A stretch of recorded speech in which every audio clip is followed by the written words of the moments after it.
It is officially the off season, and we will be going into our Buffalo Bills free agents we want to keep. But first, our guys, Handsome Jack.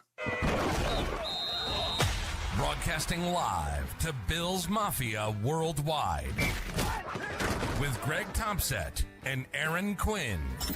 Welcome to the NFL. Doesn't matter what's happened before today. Today's a brand new day. It's a brand new season. Your number one podcast for objective Buffalo Bills coverage. No matter where you are, we got you covered.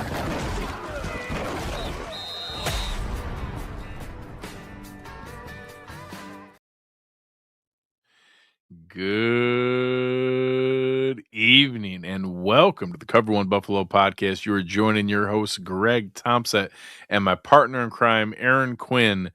Aaron, if we were to do an Olympic event together, which one would it be, and why is it men's doubles luge? Ooh, it gets a little snug in there. I don't know if isn't that why you chose it? I think we'd be good on a curling team. I would love to do curling. Yeah, I'd be useless at cross country skiing. Did you see that guy? That was my gosh, dead. My heart hurt watching him on Instagram. So no, I'm not built for that life. No, none of this, none of that. Elite athlete is something I'm not. So all those haters that can want to come in my mentions being like, "Oh, you can't do that." You're right. 100%. You are correct. I cannot. That is not in my life anymore. Yes, sir.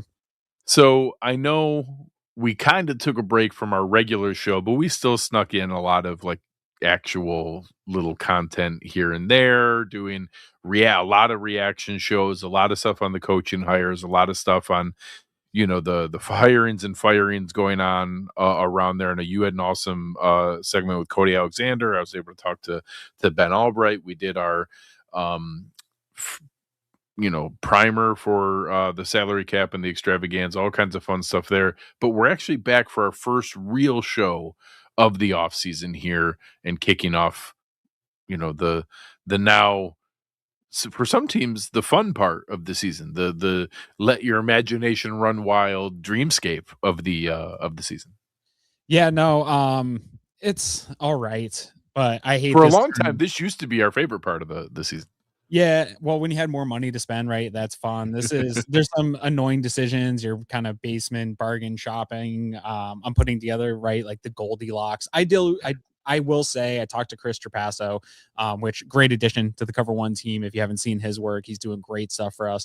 And we did a conversation about scouting under Joe Brady, which you talked about that. Like, I felt like we were supposed to take a couple weeks off and all we did was make content because it's been a whirlwind and it feels like forever ago, but man, but we talked about how that scouting process for a new head coach, even though there's familiarity and you still have Brandon Beane, we don't know what that Sean McDermott influence was. And so in this process of even the Bills' own free agents, there's some McDermott guys in here that I don't think get that grace anymore of being his guys. And we're going to find out kind of quick in this process who were those guys, who were Beane's guys.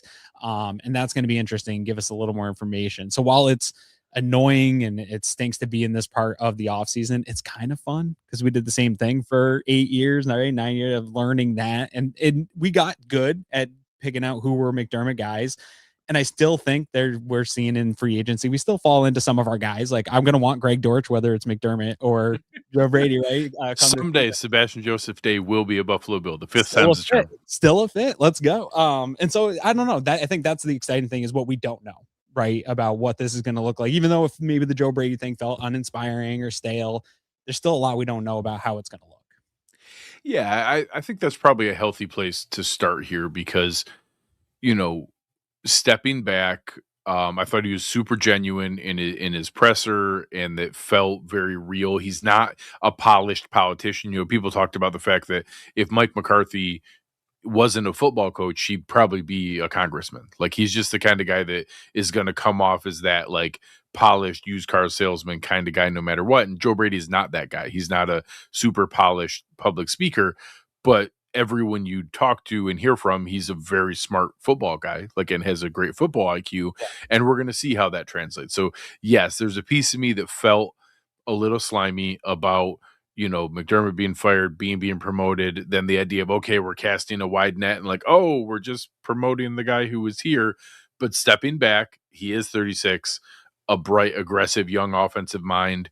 Both of us, kind of keyed in on the comments after the Jacksonville game, and I'm going to lean into that, he would do things differently in the way that, I run a business, in my day job, but I run the business the way my boss wants me to run it. I get plenty of autonomy, but I still have to run the business the way that he wants it run. And that I think there's an element of that with Joe Brady, that he was running his offense, but his offense the way that Sean McDermott had wanted it run. And now we're going to get a better flavor of that. And that I would have been very upset if we saw like the entire defensive staff retained and it was literally remove Sean McDermott, promote everybody else, keep everything else the way it was. The fact that we've turned over about 70% of the coaching staff, and only retained a couple pieces here or there has been very exciting. Obviously, Jim Leonard, we did a lot of good content there. I think I'm kind of at a healthy state of, okay, I'm comfortable with this. I'm willing to give him, some time here to see how it goes. And now I can pivot and focus on who are the players that fit. Yeah. Brady still wasn't my number one choice. But I said it all along this whole time, where if you took the names away and you just put the resumes up, I think we'd be excited if this resume was the hire for the Buffalo Bills this offseason. Of everybody I talked to that wanted to fire McDermott, they wanted a young, bright play caller with proven success, right? And so that's something we talked about. He's got it. All he doesn't have is a connection to the McVay tree, right? But the Sean Payton tree is real, and I think the hiring he did at Carmichael, I think that's a really good, solid hire, and that gives everybody sustainable long term, where he can just they can run that together. I think going outside of his coaching tree to get Jim Leonard, who he really described before he hired Leonard the type of defense he wanted, kind of fits exactly perfect to that. So it also shows he's willing to reach outside of his comfort zone. He hasn't worked with Leonard. He's got to rely on Carmichael's experience, some of the connections that he's made. I think that's a big risk to take to do that with a coaching staff of a guy you haven't worked directly with. So I think that's fantastic. And even within that, like Leonard grabbed guys from other spots. Valet, he got in. And so this is a really interesting coaching staff that he's putting together with some old guys, some young guys, some vets that have been around the league for a while. You got Cromer, Guy, and Meyer on the offensive line. So like there's some keeping Alex Gunn. I thought that was a good one. Like one of the ones we wanted to have some retention for, and combining that together I saw that as a positive. I think so. And so I think you've got a good mix of what they're trying to do. And so, yeah, I'm excited, but that is the key to me, is defining now what defines their guys, and how much different is this than the McDermott era? Are we just getting the McDermott era with just a new slap on it? Because he did, I will say, Brady in moments in that press conference, he said he was authentic. I did feel like in some moments he like put it on a little too much, or was like given a little too extra. And it's like, I want to see how that kind of stuff resonates when times it's fun when you're the first hired and you make your comments and stuff like that. But like, how does he handle the pressure of being the head coach for a team with big expectations? Yeah. And you even added going the other direction on defense. I don't think there was a ton of connection with Bo Hardegree and Drew Terrell. No. And so like bringing in guys that he thought were the right hires and people that you can lean on, I thought that was a smart way to do it. And obviously Rob Morris has been a really good tight ends coach. You pointed out the connections with DJ Mangus and keeping him on staff as part of the. Although I did think he'd get a promotion, he really just stayed. Yeah, just got retained. Yeah. So which I think is also really good, that it wasn't kind of the good old boy network of just like promoting friends. I also like fun of me for that. Like, that's not how it works. And it's like, actually, like 90% of the time, it's very much just like pull your buddies up with you. Very much how it works. So that should be like a point in his favor that wasn't what happened here. And then I also did like the potential succession planning on defense to bring in Jay Valai, who is a guy who's really well thought of. So one thing in common there, Bo Hardegree and Drew Terrell both were getting offensive coordinator interviews. Jay Valai was getting defensive coordinator interviews. Sure. Terrence Jameson, Bobby April, Jay Valai were all defensive coordinators in college coming into position coach positions to be on Jim Leonard's staff. So guys who have run entire defenses know the overall scheme and now can focus on how their position group fits into there. I did like that trend of how that came together, and I thought that was at least a positive. There's a couple pieces we're still kind of waiting to officially be filled here. And then Jeff Rogers, I probably liked his press conference the most, the special teams coach. Like, that's my kind of dude. Like, I like him a lot. I I won't also lie. like it keeps my I Greg did, Torch yeah, potentially I alive. didn't pay a lot of attention to Arizona Cardinals special team, so I'll take people's word for it. I heard a lot about like fun trick plays. That sounds fun. Yeah. And that no matter where he went, I want to say I read that he went like 14 straight years as an above average special teams unit, even on some crappy teams. Like, every single year he was in the top half of the league, some of them very highly rated, but never had a below average unit with some on some different teams that didn't have a ton of talent to them. So I thought that was at least encouraging. We'll see where it goes. We'll talk a little bit about it tonight on the show. I don't need my stance on special teams. Just stay above average, like hover around average, and I'm fine. If we don't talk about you in the post game show, we're good. I don't have to. Awesome. Perfect. We're living a good life. Special teams. So the bar is low for me. I don't need great special teams. So why don't we jump into here to help before we go through the list of the actual candidates that are out there, are pending free agents. That'll be the main I'm topic going to for sit today. back and let you tell me how much money I can play with. So for anyone who hasn't seen it here, you'll see the show linked in the show description here. I did a quick free agent primer a week and a half ago, and then last week we had Cowan, Chris Trapasso, David Tilton were all on with me. We did our salary cap extravaganza. They did a great job. And we were very reasonable. We did not do a lot of different crazy things. We didn't have any wacky, unreasonable trades or crazy moves that wouldn't happen. We, restructured the top 2 or 3 guys with Josh, Spencer Brown, maybe Ed Oliver, Deion Dawkins, like one of the 2, but 3 out of those 4, cutting Curtis Samuel, cutting, a couple other guys, maybe some tough ones. We'll see on Taylor Rapp. We'll see on Ty Johnson, some guys that are probably going to get paid a little bit more than what they would get, but also have value on the team. Sure. Pay cuts, but keeping Taron Johnson and Dawson Knox, but probably cutting back the compensation a little bit. And that was it. Like, nothing crazy. Not a lot of, out of left field moves. We did talk about some different things, guys you could trade. You didn't trade Keon for a second round pick? If you got a really good offer, heck, we talked about Gregory Rousseau and Ed Oliver and Deion Dawkins, and I opened up the fact that when you have this big of a change, everyone not named possible. Josh Allen is on the table. Everything is possible. Sure. I don't think we're going to see wild and wacky moves like that, but we have to be open to the fact that there could be surprises. Absolutely. All those things said, doing those moves with no surprises, no crazy wacky moves, we went from $6 to $10 million over, which is depending on whether you're looking at the full 53-man roster or the rule of 51 in the offseason, which is a whole separate thing. You can see me explain on that show. We got it to $40 million in cap space, right. $39,700,000. Yeah. Which is a full, totally regular offseason. So, and we had like another coupon if you wanted to flip the switch on Deion, some other things they could do. There was actually we didn't even touch Christian Benford and Khalil Shakir and James Cook, which you could mess with theirs too. There's more. So if you had a chance for, God forbid, a Justin Jefferson or something like that truly became available and you needed big money, you could go do that. There is no move that is off the table that the Buffalo Bills can't do. They just probably can only do one splurge thing.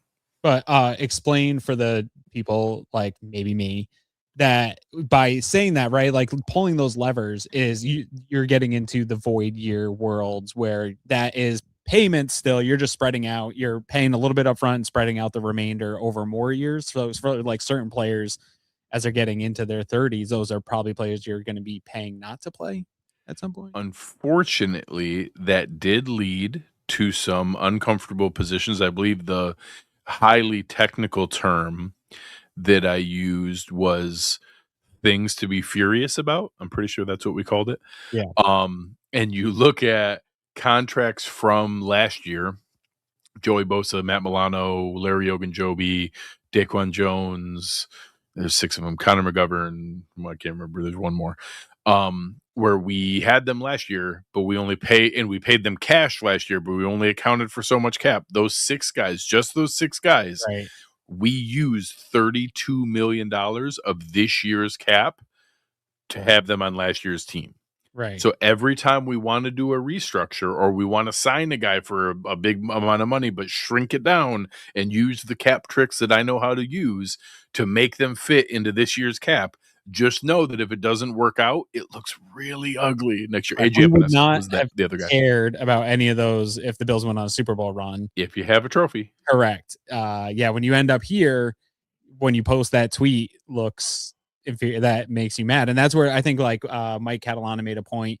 The Bills cap situation isn't because of Josh Allen's contract, which I don't agree with. It is part of it is that contract which they can play with, but it's the Josh Palmers. And it's like, yeah, in hindsight, that's easy to say that like the guy that you give $12 million to doesn't work out. But that is like they're going to go get another wide receiver this year for $12 million. And there's as good of a chance that he doesn't work out. Also, here When the like, that is move free agency. When the move here, I'll give you a real recent one. When the signing is Joey Bosa, you're frustrated. When the signing is DeMarcus Lawrence, it looks awesome because he's the huge factor in you winning the Super Bowl. Yeah. DeMarcus Lawrence was a big signing for the Seattle Seahawks. And, you go into those situations where now all of a sudden you're trying to figure out where it goes. And he signed for almost the exact same amount of money that Joey Bosa signed for, and it worked out awesome for the Seahawks, and it didn't work out for us. And Bosa was fine. He was a fine player. He wasn't exceptional. He didn't exceed his value, but he was fine. And DeMarcus Lawrence was a hit. And, Josh Palmer was a whiff, and Rashid Shaheed was a hit for them. And, just moves like that where, we make a move and add, Ogunjobi or Michael Hoyt gets hurt and Leonard Williams plays great for them. Sure. And those are the moves that are there. That Max Harrison comes in and is a nice player, and Nick Emenwari is like a movable chess piece that unlocks their defense. And one got hurt, one did stayed healthy. Correct. I think Harrison is more than a nice player by the end of the year if he never gets hurt. You're going to hear me talk about this multiple times with some players we're about to talk about in a minute. Those guys aren't going to be on the team because players that Brandon being drafted, we're going to find out if they can play.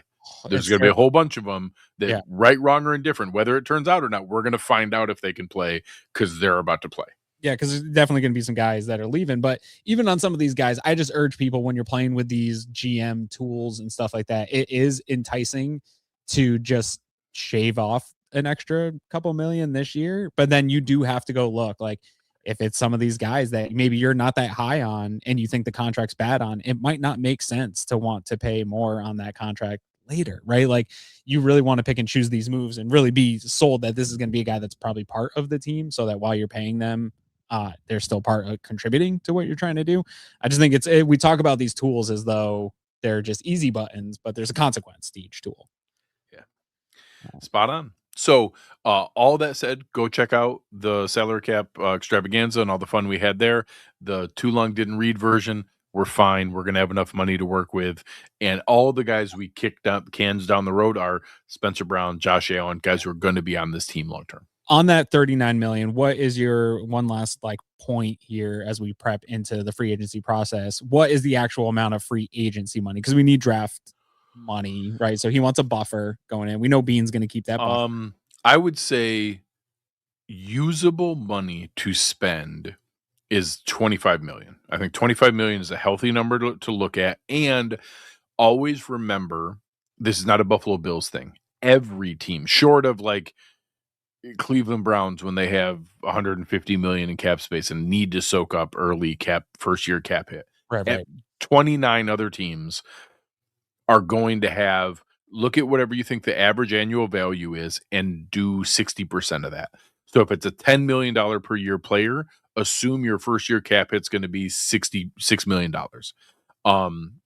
Some teams go lower. You can sometimes go less than half. Sometimes it can even be a third of the money, especially bigger contracts. Sure. But just a safe rule of thumb, use about 60% of what you think their average annual value is. So if you do that in reverse and you look at that 25 million from an average annual value standpoint, that's back to the 40 million. So if you just use that as, that's one $10 million guy and a $6 million guy and a 4 and another 6 and another 4, that's 30 million.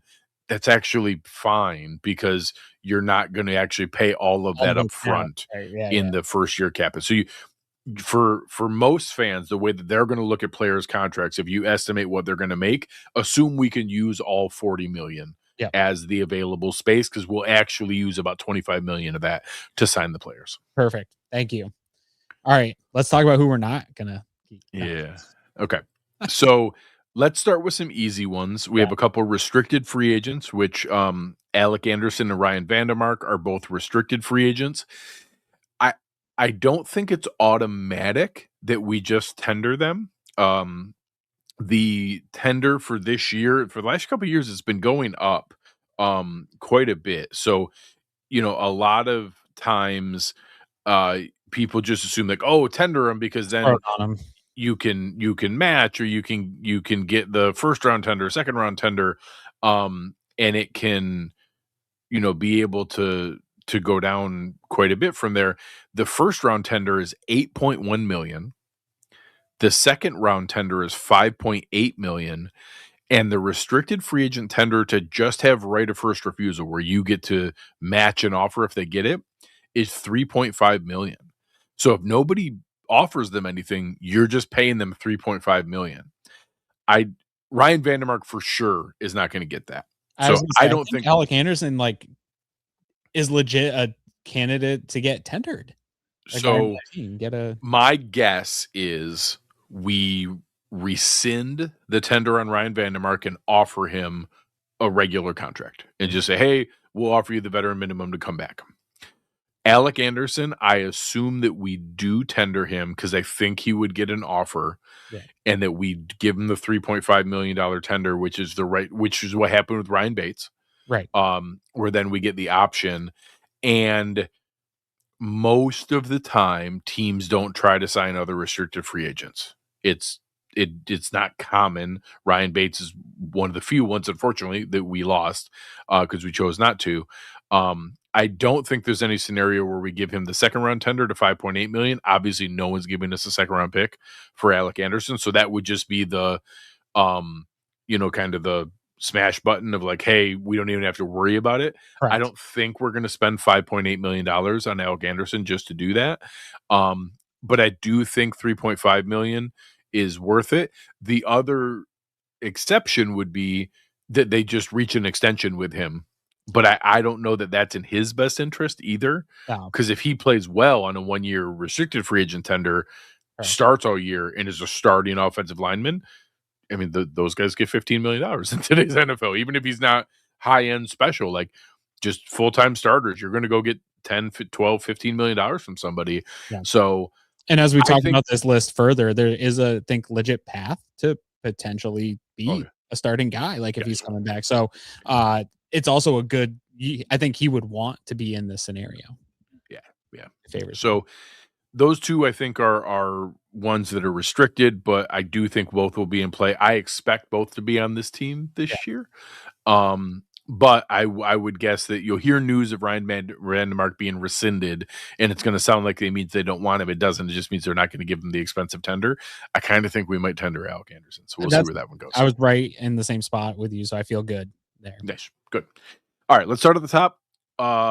Aaron, would you like to bring back Joey Bosa? I do not want that. Me neither. Let's move on. So some of these we'll spend more time on than others. There's probably 8 to 10 of them that are actually a legitimate discussion. What I want to say though on that is I do want Bean to keep taking that shot. I didn't mind the shot. Do it again, but draft a dude too. Like I'm not in the camp that wants they've given too many assets to it. No, throw assets at it until they get this right, because we saw this Super Bowl what pressure does. So get guys that can do it. So the one splurge signing that I actually could see is Trey Hendrickson. Like we'll get to that later on. Yeah, we're not there yet. Because a lot of the other guys, people want Max Crosby. People want them to go. You have to give up like a first round pick to go get some of those guys and still pay them all that money. And if I'm going to pay a ton of money, I guess you could talk me into that. I don't think that's going to happen, but I I guess there's a path where I could technically see them take a swing for. I think it's way more Maybe likely we see like a Franklin Myers. mid-tier guy that they go after. But we You know, thought that was Lawrence, like, right? Like, get that guy that yeah, is like, we had it in Floyd that one year. Like, find a guy that's ready to pop off for 12 sacks, right? yeah, It doesn't have to be a special guy, and then draft one and just keep yeah. filling that reserve. But We'll, I wanted to say that we'll save that for our free agent wish list right, shows coming up. We're going to have those coming up. yes, the So both of Bosa us are ready to signing move on. wasn't bad in that sense. It's just let's get a different Bosa. Yeah, try again. Just Yeah. swing again. More swings. Yes. Daquan Jones. No. Yeah, it's time. Yeah. It's time. I'm good. I'm ready to move on. Honestly, I think you I get. think he's ready to move on too. Yeah. Wait, I think some of his social media posts seem to indicate that. Yeah. And I think, you know, that role, is there really that much drop off now from like him to Fedarian Mathis or that I think type it's going of to be a player? totally turned over room, which we'll Yeah. talk about as the weeks go on here. And I don't think he'll be part of that. I think they've got some guys that will be part of the future, but he will not be. All right. I'm going to stick with two more defensive linemen Sure. to keep on the theme here. Larry Ogunjobi, Nah. automatic. Like, Part. just no discussion. Like Yeah. that was just a miss. Yeah. Probably the hardest of these four, AJ Epinesa. I have him as like a at the right. Yeah. Like, go test it out, see where it goes. There might be a team willing to give you something. If they do, congrats. But if it dries up and you want to just kind of come back here, we can do that type of thing. So I would say, honestly, super similar to the deal he already had. Sure. If he's signing with us on a 2-year, $12 million deal to be our third defensive end, that is what he is in the NFL, and he's going to get that. Yeah. I hope he's the fourth by the end of next year. Sure, if you draft a guy that okay, makes him where he's a really nice fourth, that's awesome. That's where you win in this league, is when your seventh and eighth guys are genuine contributors. You see those waves coming at you that the Eagles, the Seahawks, the Broncos, different. That's how they do those. If I could Also- swap out Epinesa and get rid of Landon Jackson today, I would do that in a heartbeat. Sure. But that's gonna be the weird thing, is we're stuck with some of Bean's decisions still. Well, and so those two are a perfect example of all of this is run through the new filter of who is a fit for what role in Sure. Jim Leonard's defense, because maybe Landon Jackson is a better fit for that strong 5-tech, and AJ Epinesa maybe is or maybe isn't. I don't think AJ Epinesa is certainly not a Jonathan Cooper or a Nick Benito. No. So I don't know all these guys. The first question is going to be the way I discussed it. I was actually on with G. Battaglia earlier today. And I talk about it as a filter. So before you get to the value of even asking Bean, is the contract worth it? Can we bring him back? What's worth what? The first question is, hey, Jim Leonard, is this guy a fit in your system? Because it doesn't matter how good of a value, we'll talk about a linebacker here in a moment. It doesn't matter how good the value is or whether you can get him back on a good deal. If they're not a fit in the scheme, that's a waste of money. Like, that's not a good use of resources. So the first question for any of these guys is going to be, hey, Jim Leonard, do you see this guy as a fit for what the type of player you're looking for at that position? And then if so, then Bean works on, okay, can we get him back on the right value? So Sure. I'm with you. If he passes both of those tests, Jim Leonard says, yes, that's the kind of guy I want. 2, Brandon Bean can get him on the value of the type of deal that makes sense. I'm open to it. I don't know how confident I am that both of those boxes get checked, because I'm not sure if he's a fit for this defense. And I'm not sure if somebody else might see him as a fit for a traditional 4-3 front and just pay him $8 million instead. And we're like, we were kind of hoping we'd actually go down a little bit and get you for $5 million. So we wish you all the best. Go ahead. Yeah, I have plenty of edges in that range also in this free agency process. So for me, this is like, there's no benefit to the Bills to act quick. It'll allow that market to shake out. And if you might not get one of the guys that I've got on my list, and you end up just in a deal here. That's sort of where I was at. I do think he can play in any kind of defense, but again, as long as he's becoming that fourth guy, like high end fourth, we know where he is now. One more defensive lineman, Jordan Phillips. No, I'm good. Yeah, I was good. Ready to move on. Ready? Yeah, I was good 2 times ago. Yeah. All right, let's stay on defense. Let's move to the next layer here. Matthew Milano. No. Especially with the change on the defensive side, I think there's other options that I would like to get in here, and I think Leonard's gonna feel the same way. I think Leonard will love Matt Milano. I just think he'll go off somewhere else. Good for him, though. I hope he continues to play. He was playing well here at the end of the year. Yeah, and I just this is not the style of defense that he's best suited for. They're also And trapped into Bernard, right? Like that's yeah, not something we're you're locked gonna into Terrell Bernard. There's nothing we could do with Terrell Bernard. We need to just hope he's healthy this year and can play one of the 2 inside linebacker spots in this defense. If all things were equal there, like and there was the contracts weren't something locked into, I would rather probably keep Matt Milano and then fix the rest of the linebackers because I think he can play. He might not be a perfect fit for some of these other spots, but I think he's a football player. Like I can find a spot. And I think Jim Leonard's the same kind of guy. Like, hey, he's a football player. Just send him to the ball. He'll find spots. But I do think Dorian Williams also projects into this for Milano, and that I think he steps up. I think he might be one of the big winners of a Jim Leonard defense and maybe having more of a role. And so you can walk away from Matt Milano. I made a pretty rough joke at one point there about many people were telling me how excited they were of what a great fit this was for Dorian Williams and Joe Andreessen. And I said, I don't know about Joe, but does Jim Leonard give them a card that they get to show the receivers and the tight ends and say, oh, no, I play in a Jim Leonard defense. I don't have to cover you now. Because I'm pretty sure teams still pass against Jim Leonard's defense. So, yeah, but we'll just drop Greg Rousseau out into coverage. Yeah, correct. Yeah, and of course. Throw Dorian Williams at the passer. Yeah. So I don't disagree that those, heat-seeking missile type, like see ball, get ball, downhill kind of guys have a nice fit in one of those 2 inside linebacker spots in these odd front defenses, and that one of those spots probably will be one of those guys, and we'll see. Yes. You still those guys, even those guys, still need to be able to cover and still need to be able to cover in space. Like Nick Bolton's really good at that and better. Nick Bolton is better than Dorian Williams or Joe Andreessen or any of those guys at the see ball, get ball, like downhill part. And he gets annihilated in coverage. So I don't think this all of a sudden makes Dorian Williams an NFL starter. I think it's fine. And if he's our backup, I think that's fine. I don't think it makes him an NFL starter. You just wait till we unfold my whole offseason plan, and I'll show you. We'll get to that. I'll show you exactly how I'm going to defend the middle of the field. Let's talk about another linebacker who, was maybe a secret sneaky, we kind of skipped over our end of season awards while we were giving ourselves a break and ended up making a ton of content anyways. Probably like the secret X factor key of the season for this defense was Shaq Thompson. Like came in, he was the bubblegum and duct tape of an awful lot of what this defense achieved.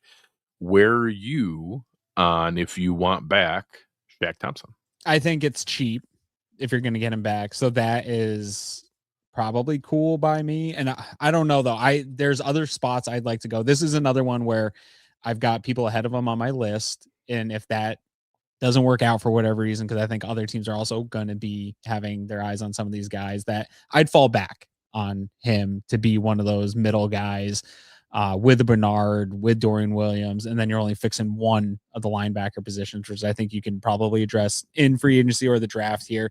And so I think it's a patchwork there, but I would rather get a little younger and get Leonard the guys he needs and wants to get this defense kicked off the right way. Yeah, that exact comment will come up on an offensive guy here in a little bit. I think you have time to know if you need Shaq Thompson or not.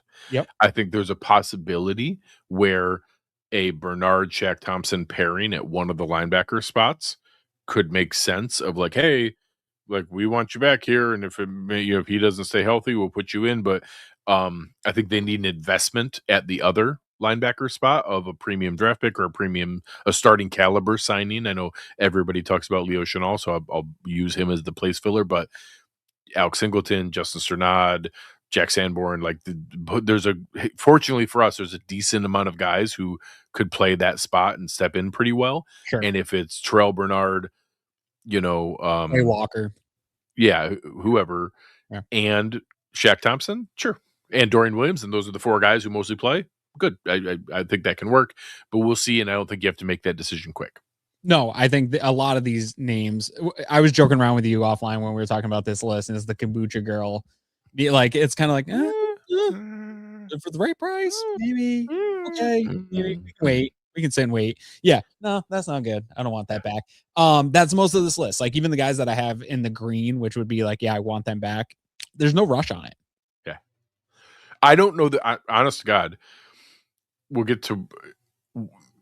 I don't know if we have any priority guys. They're like, oh my God, we have to have that guy back. I don't know if we have a single one. I'd be like a little annoying about, but I can wait. Sure. I'd be disappointed on a couple. Sure. Funny enough, one of them is a guy that like some people even be mad at me that I even want him back, but like my number one ranked guy, like I'd still be like, all right, we'll probably be all right. All right, let's keep going on the stay on the defensive side of the ball. No. Go back. Nothing. I got nothing. Well, let's go to the corners first. Okay. Trey White. Honestly, like again, sure. Like if it all falls through, I'd like a different. But if he wants to be cornerback 3, I don't think he's a great fit. I know people have talked about him going to safety. I also don't think that's a great fit. Not in this defense. I'd like to upgrade some more youth in that depth role. I hope that they don't have to draft a nickel and they just put Hancock. Some of Jim Leonard's comments about talking about like where to put certain people and maybe they were in bad roles before. I hope he looks at the film and just throws Hancock in with Taryn. And so you don't have to draft that. So you can continue to focus on these outside guys because Harrison's gotten hurt. So I want to make sure I have insurance there. It doesn't have to be Troy White, but it could be. I'm fine with that. I'd like younger. I hope they do.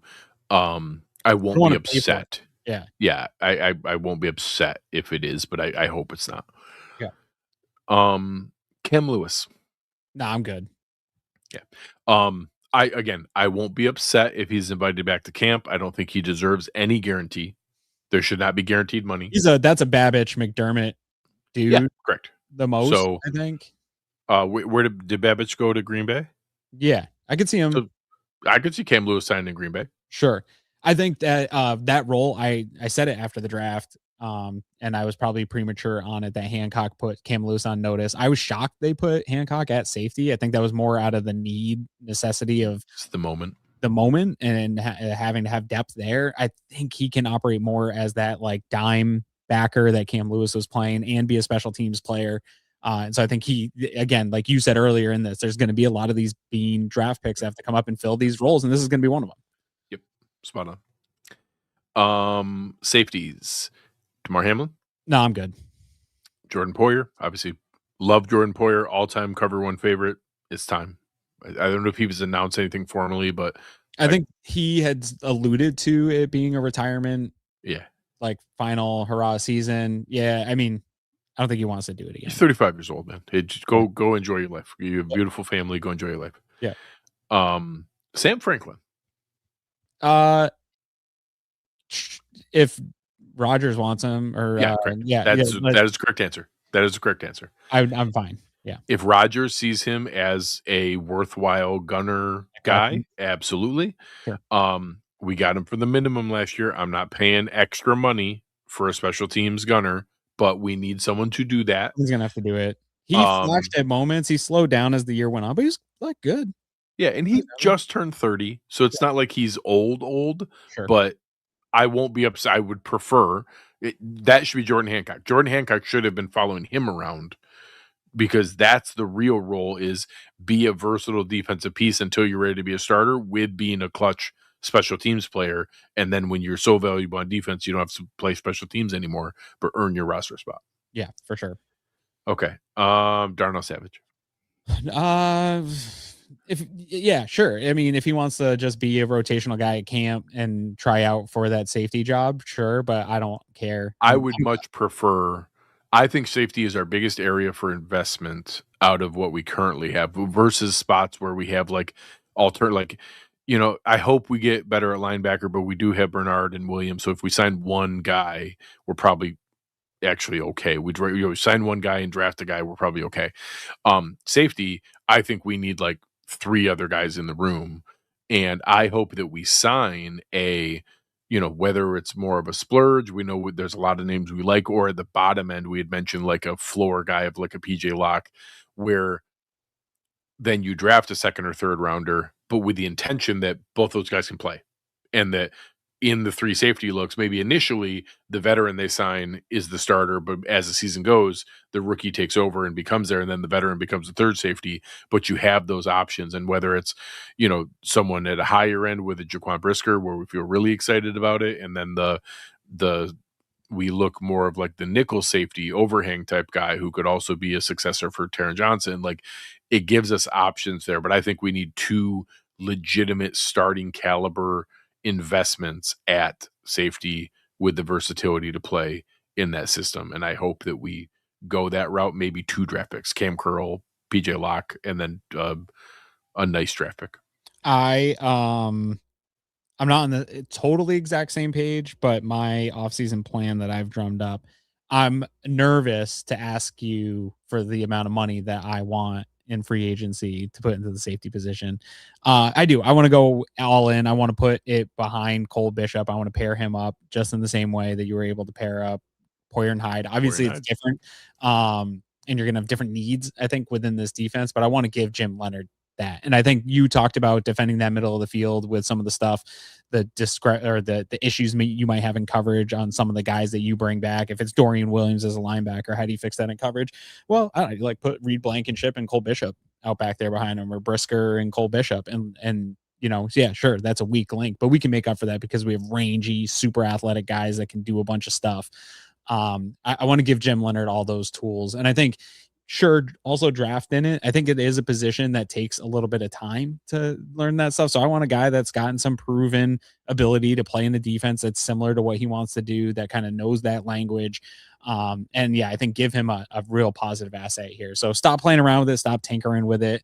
I think Cole Bishop, I'm really high on him. I think he showed a lot this year that he can accelerate into that top area. And I think you see what teams that can pair it up and have a really good safety tandem can do. So it is a position, like you said, I'm glad you said it, because I haven't heard a lot of people talking like, hey, this is one that probably needs more investment than we are probably comfortable talking about.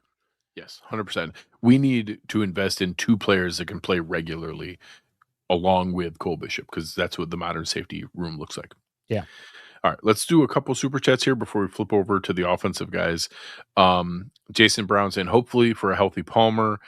Just when it looked like he was about to hit, he gets injured again. Seems like he was always trying to play catch up from his injuries all year. I hope that's the case, and I got bad news for people. We're going to find out. There's not a reasonable path. Sure, if there's something to trade him, you technically could, but I can't fathom anyone's taking that contract on until we see him play healthy. We just have to hope that's with us. Yeah. And he says here, think the Bucks would try to get Alec Anderson. Every NFL team needs good offensive linemen. He's a young, capable guy.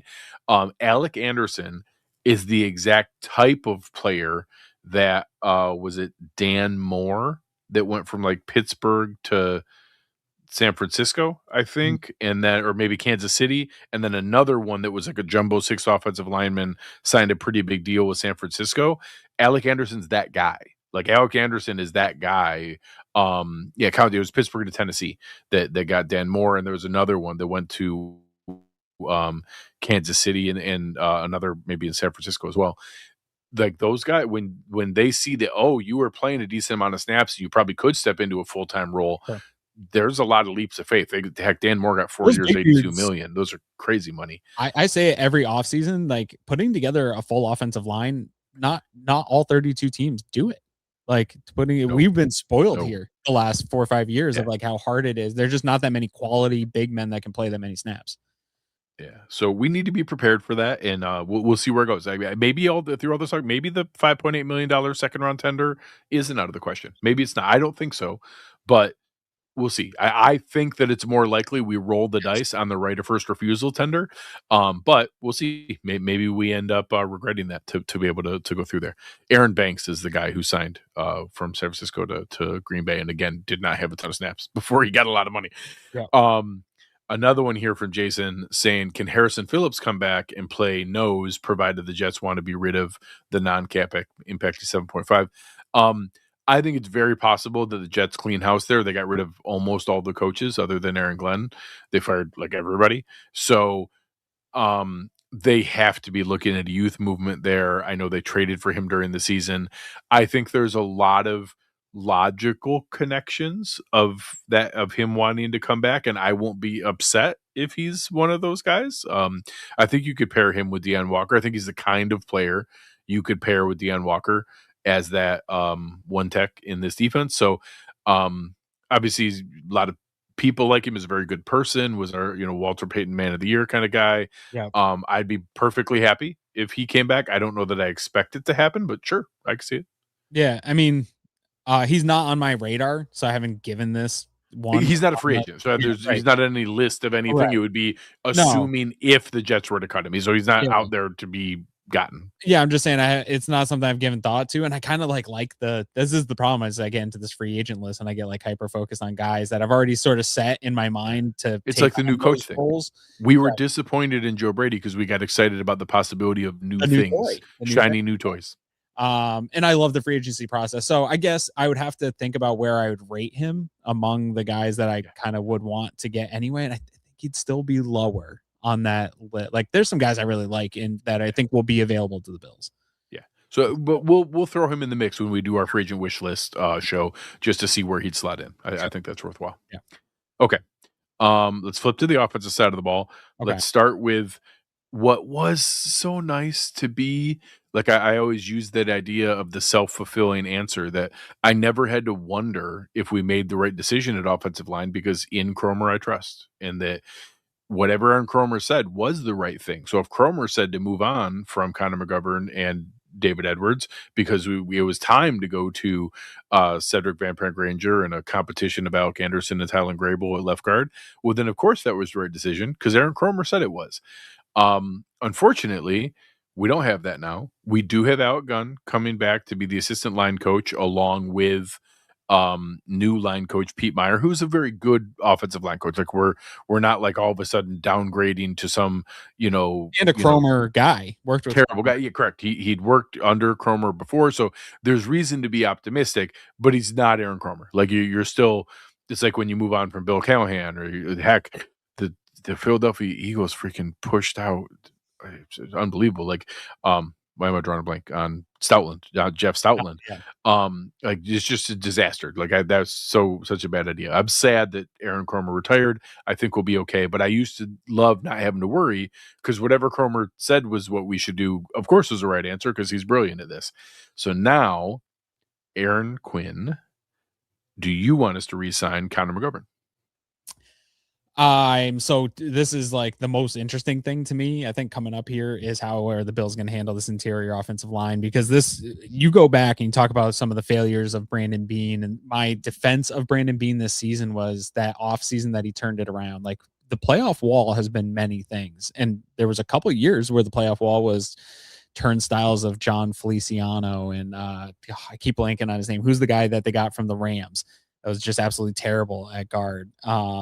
He was Saffold at guard in the playoffs. Like it was bad watching Josh Allen behind some of those offensive lines that they put together in playoff games where teams were just teeing off on them. And then they did. It was Cromer and Beane and fixing it. And now it's under such stress from free agency and these decisions that you can make. It could change everything here going forward. And they have some future decisions to make, like Osiris Torrance. What are you going to do with that contract as that's coming up here? I'm torn on this one.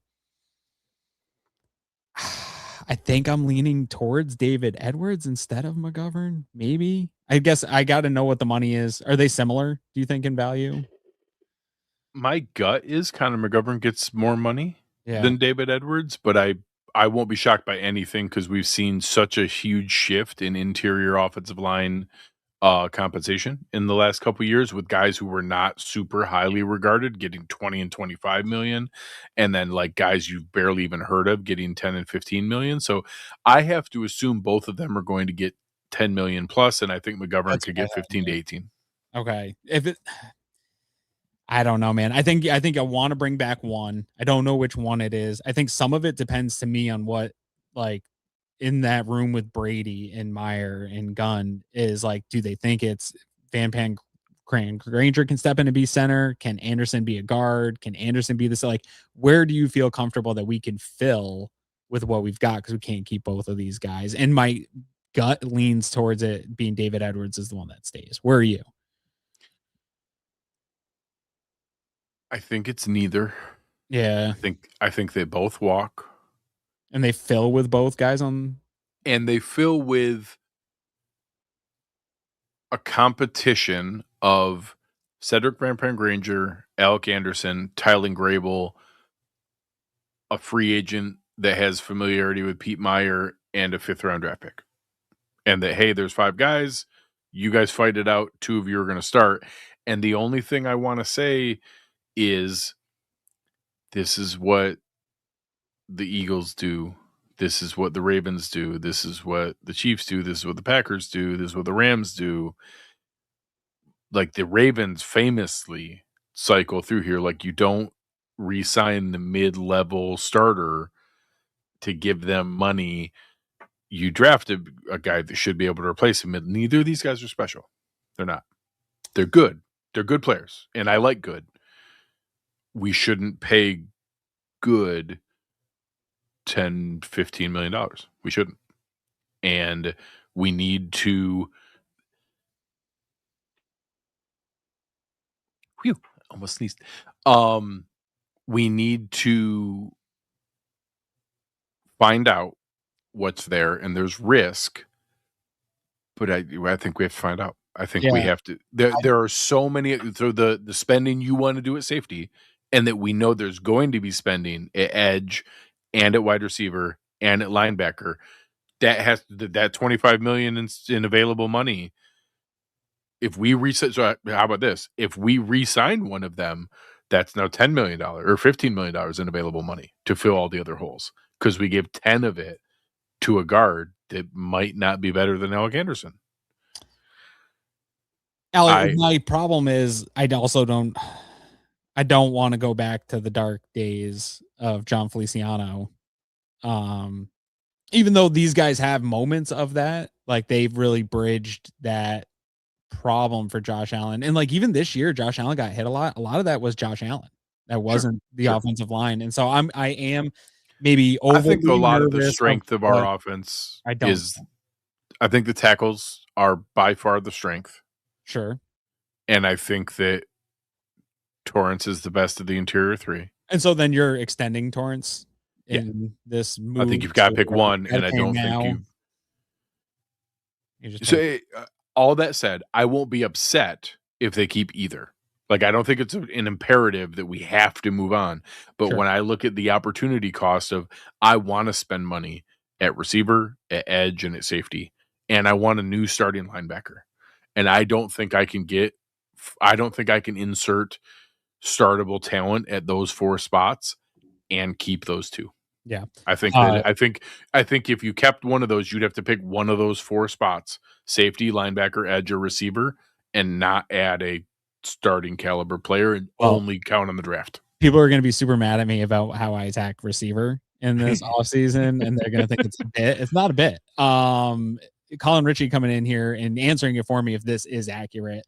Saying Spot Track's market valuation, Edwards 19.9 million and McGovern 16.2. Yeah, no, but honestly, they're never right. But the history of their market valuations are not great, but there's math behind that. There's precedent behind there, and I would say even if it's 12 million and 16 million instead of 16 and 19, it's not cheap. We're not getting either back on a value. We had David Edwards for like no money. We're not getting it back for $3 million. We're not getting McGovern back for $7 million. They're both going to be more than double that for Edwards, probably 5 times that much money. And God bless him, he needs to go get that. This is his chance for his one big contract to get a good deal. He's 28 years old. He's got a legit chance. Go get your money, man. He's never had a huge contract. He played on a low end rookie deal and then cheap for us. This is his first chance to make his money. He needs to maximize as much as he can get. I do not believe that'll be with us. Yeah. All right, cool. We already talked about Anderson and Vandermark. I do think that both of them are brought back. We'll see. I won't be heartbroken if Vandermark isn't, but I expect that he will be. I think we've had a pretty good run with drafting Tylen Grable, who beat out Vandermark. So we'll see where that goes. Next one on offense, let's go wide receiver. When I made that comment about Shaq Thompson and don't have to rush, that's how I feel about Brandon Cooks. How do you feel about Brandon Cooks? Are you good? I Is he understand. on your phone list, but you wouldn't call him to the fourth wave of free agency in case we don't get what we want? He's my priority of the re-signs, Okay. if that makes sense. But I'm still not rushing to re-sign.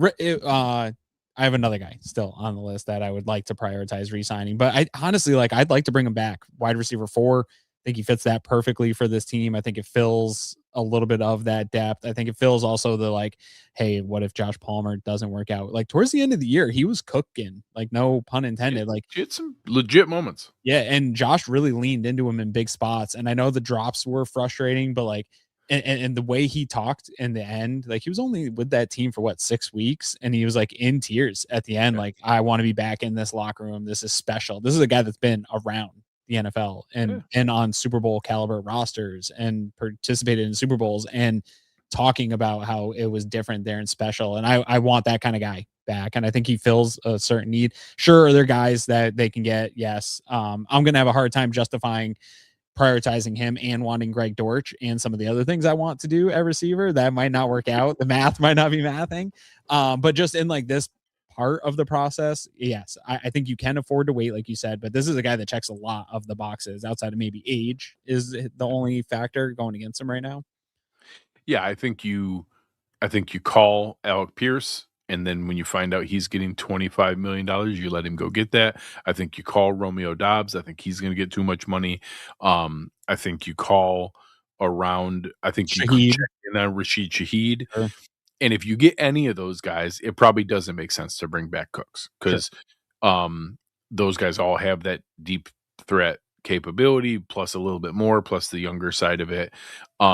Cooks is not going to contribute to special teams, so you need him to be wide receiver 4. So if he doesn't slot in as wide receiver 4, it doesn't make sense as a 5 or a 6 because he's not going to play on game day because he can't play special teams.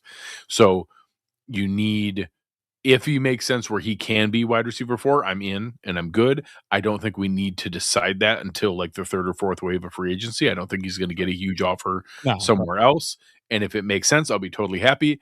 If we go younger and have something else, I'll be fine too. I won't be upset. Yeah, sure. There's many ways that you can slice this room. I do think as much as I was high on Palmer and I was never in on Keon, those two guys being just spots that you have to work around in this room is frustrating to me. Because if it wasn't, it would be a much higher priority. If you had the slots and you still had some work to do, I'd slide them right in over. Agreed. Both those guys. Mitch Trubisky? I don't know. I'm fine. I mean, fine. Okay. Fine if he comes back on nothing. I don't want to pay him $1 more than the minimum. He's settling into a family man. Maybe he just wants this kind of role that he's carved out. That's fine. If he wants to try to go bridge somewhere, cool, go to it. I'd much rather we draft our Joe Milton. Go draft me whoever, some fun project guy that's on a cheap 4-year contract that's a 5th or a 6th round pick. There's a bunch of guys who were really well thought of and going into the year that are going to be day 3 picks, like Cade Klubnik and Drew Allaire and guys like that. Go give me one of them. Sure. Go give me Drew Allaire, who a lot of people thought was going to be a poor man's Josh Allen. Yeah. Get him for a 6th round pick and let him be the cheap backup for 4 years. And if you strike gold and get a Jimmy Garoppolo situation, we'll trade him 2 years from now. And if not, he's just cheap and he's also crappy like Mitch Trubisky's crappy. They just re-signed Josh's buddy, right? Shane Buechele. Yeah. He's just a caddy. He's I don't even care who the backup quarterback is. If Josh isn't playing, everything sucks. You want to know who the backup quarterback is? Not Josh Allen. Yeah. That's all I need to know. Everything's going to be terrible. So I left my number 1 free agent priority on offense for last, and that's Reggie Gilliam. Yeah. He's literally the only guy on the entire list that I'm like, we need him back. He's a priority for me. He is the number 1 special teams player on the team. He plays fullback, tight end, H-back, movable piece. He should have been the all-pro tight end. I'm fine with Kyle Juszczyk in the NFC. He should have been the AFC one ahead of the big, guard who plays fullback in Baltimore, who only played 9 games. Gilliam should have gotten that, but he's my only he's the closest I have to like a priority. Like, no, we need him back. And some fans are gonna be mad at me for saying that. No, I thought this season, and especially with some of the conversation that we're having about the offensive line, I thought he and Jackson Hawes were a literal weapon in some of these games. Awesome. Actually, that Kansas City game, I remember I sent Gilliam a clip of one of the clips I posted of him just tormenting Nick Bolton. And like after and Nick Bolton's, we were just talking, like that's a good downhill, especially run defense linebacker, a phenomenal run defense linebacker. And he was just like putting him into the ground and letting him know about it. And he and Hawes they were working him, and it was special. And I don't even know if they leaned into it enough. What I don't know is if that was brought on by Cromer and the Cromer influence in the run game. I guess that's something we'll find out. I also have him as a priority to bring back. I could see though, I think there's going to be some teams interested in what he brings. There is an element of the fullback game that is coming back. I do think like if you're a team in an offense that is looking for the use check like role, but you don't want to like go find one, he's probably the closest to that, right? Like right now in the NFL. Yeah. I mean, honestly, yes. Like there is certainly an element of that. I think Juszczyk signed for 2 years, 7.5 million, so 3.75 million per year. I'm fine with that. Yeah, I'm fine with that. Like if Reggie Gilliam cost me 2 years, $7 million, I'm good. I'm in. Yeah, that's not going to fit with my wide receiver room and like spread and everything else. So we're gonna have to talk numbers here as we get into the free agency. How am I going to fit Greg Dortch, Brendan Cooks, Omar Cooper? How am I going to get all these guys on the field with Shakir, and Kincaid? The fantasy's not playing out right. Well, why don't you bring the folks what's here to help? Well, first, what's brewing? Did we talk about Prater or Wisnowski? No. Oh, sorry, specialists. Yeah, you're right. I did miss that. I have to assume they let Matt Prater go coach his kids' high school team. I do want competition for Tyler Bass. We're not giving Tyler Bass the job back, but I just bring in the best UDFA, bring in the best college kicker you can, have him that guy, and I don't even know if you need to waste a draft pick, but if it's a 7th round pick, I don't care. Day 3 picks aren't anything normally anyways, the late ones. I think there were moments where Prater showed a touch of his age, but he still kicked really well. He still was very good. I felt confident in him. I don't know if he wants to do another season, but if he did, I won't be heartbroken. Yeah, I would hope that they can do something to improve the position, and that includes from moving on, probably maybe from Tyler Bass. Maybe I don't know if we can move on from that, but I would like to get away from this era of 40-year-olds and busted up 30-something. Yeah. I will say as a quick aside, I had Tyler Bass as a cut. That's where I'm at. I stopped that because of Brandon Beane's comment in his thing. He was asked specifically about Bass. He said, I think it's likely that Tyler is kicking for us in 2026. Yeah, I don't like some version of that. So I just moved it to, because there's no financial difference of cutting him now or at cut down day. So I just moved it to, if he wins the kicking competition, I'll live. That's fine. At one point, we felt very good about Tyler Bass. We just lost our confidence. If he is the best guy, sure. Something about that injury gives me the heebie-jeebies, man. A pelvic injury with a kicker. I don't know. Which I do think we need some level of investment, but I want a young, cheap guy. See if you can hit on a guy like Baltimore did with Tyler Loop. Go draft whoever you think the best kicker is on day 3. Have him come compete with Tyler Bass. The winner gets the job. The loser gets cut. Okay. We cut day 3 picks all the time. Sure. Yeah. Same thing, Mitch Wisnowski. I don't care if he gets invited back to camp, but I'd prefer we get a younger, cheaper option that wins. Who was the guy we signed? We signed a guy. Matter of fact, I think we might even have a kicker under contract. We have Maddox Trujillo. Oh yeah, big fan. I know you always talk about Maddox Trujillo. I grind the tape of kickers. Yeah, huge Maddox Trujillo guy. I thought we had a punter too, but maybe not. So yeah, give me a Punapalooza. Me and Joe Biscalio go break it down. But I would prefer guys who aren't my age. Like, we should have a guy on the roster who's my age. Speaking of We have a guy. Punapalooza, We have a Buffalo Bills player that's older than you, don't we? Is Prater older than you?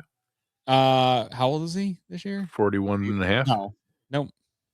Sorry. Thanks for that, though. I got my hopes up for a second. Punapalooza, that was the Super Bowl, right? Just there was a lot. That was so wonderful. Yeah. God, it was so great. I had a question for you before we go over. Is Drake May Trubisky?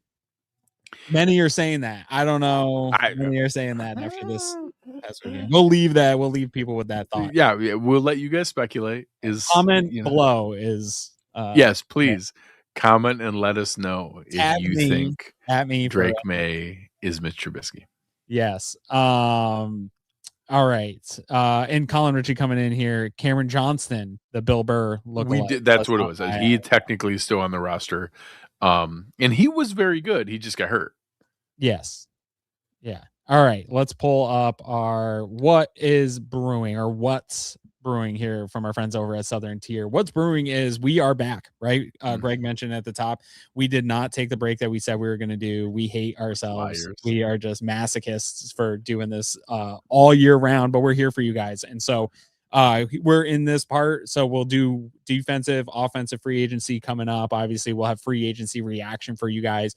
And then as you that have been following us for years, that's where we really jump into the draft side of it. And we'll get some cool guests, do some mocks with you guys. You guys know the routine. And then we'll break down.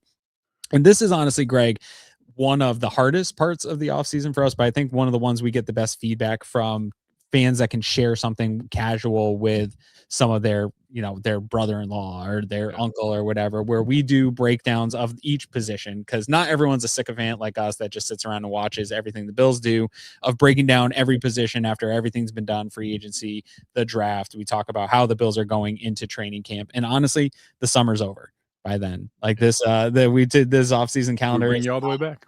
Not a lot. We wrap you right around back. So what's nice about this whole calendar lines up. I was just explaining my in-laws are in town and they're like, you still do shows? I thought football was over. I said, the NFL season's all year long. And so we've got you guys covered here all year long. And because of that, Greg, what better time than to join the Cover One Pass than now, because this takes you from the start of it all the way through to the end of it to next year. So if you're going to sign up, now's the time. Yeah, it's fantastic. We go through, you get the breakdowns, like, so it's not just Aaron and I, you get all the stuff from now. Chris Trapasso's in there all the time hanging out. Anthony Prohaska does his film breakdowns. Eric is doing breakdowns. We have the guys from, the Air Raid Hour and also guys like Colin and Joe and our producers jumping in and helping out with things. The Discord community we built is fantastic. And we try to bring all the stuff that we know about coming in there. And a lot of the guys you see in the chat here tonight are in there with us. We got AJ and Cam Murray and all kinds of guys who are in here with us all the time, hanging out with us in the chat, and that, really have become friends and the people that we talk to all the time. And it's a really, really great group to be able to be a part of. You can go argue politics with Aaron in the channel that I don't ever go in. It's a terrible idea. Don't go in there. But it's a lot of fun. It's a really, really cool community. There's tons of Sabres fans trying to teach me about hockey, and it's turned into a whole thing. And it's honestly, it's a great time, and it's really, really fun and exciting. And I've couldn't be prouder of what it's turned into. Yeah, no, if you like this kind of conversation that we provide here for you, it's a pass to get in on that kind of conversation any time of day. You could just fire a grenade of a Bills topic in there and you will get some people flying to it. So I might yell at you. Really brace yourself. So I might yell at you. But yeah, no, but it's, what is nice about it? The internet's a weird place these days to get in conversations. And I honestly, no offense to, if you are a person that's interacted with me on Twitter over the last year, I don't engage a lot over there because I don't even want to read the comments. But in Discord, even the disagreements I think are good, healthy. It's back. It reminds me of old school message boards before the internet got terrible, where you could have a disagreement and go back and forth for a little bit in real time. And it's a nice community because that is half the fun of sports, is arguing passionately. Yeah, respectable disagreement. Correct. Yeah, respectable disagreement. Yeah, so we all love this. We all want to see it do well. And those are fun conversations when they get passionate. Yeah. So, and Carl, we're not going to go into who our number one picks are, but you will see this coming up. So, Chris Brazel, I know a guy that, tall, lanky, fast guy for Tennessee that a lot of people are excited about. We will get into those fun things. We'll bring on some experts to talk through there. He's certainly going to be on the list of guys that are there, but we'll share what our number one picks are and what our top options are as we get closer. Yeah. And John Robert here listening reminded us Cameron Johnson is older than Mitch Wisnowski, so you got to be careful what we wish for. Damn. Yeah. Tough living out there in the kicker world. All right, guys. Anything else that we need to go through and do here? We're already going long here. I was going to have Colin jump on and ask us some questions, but we're already later than I wanted to be. Yeah, we're the worst. Yeah, we have no discipline whatsoever. So we thank you guys very, very much. Appreciate everything for what you've been doing. Hang with us here. We're going to be excited for the rest of the off season. But on behalf of fantastic producer Colin Ritchie and my lovely co-host Aaron Quinn, I am Greg Tompsett. You've been listening to Cover One Buffalo, and we are out.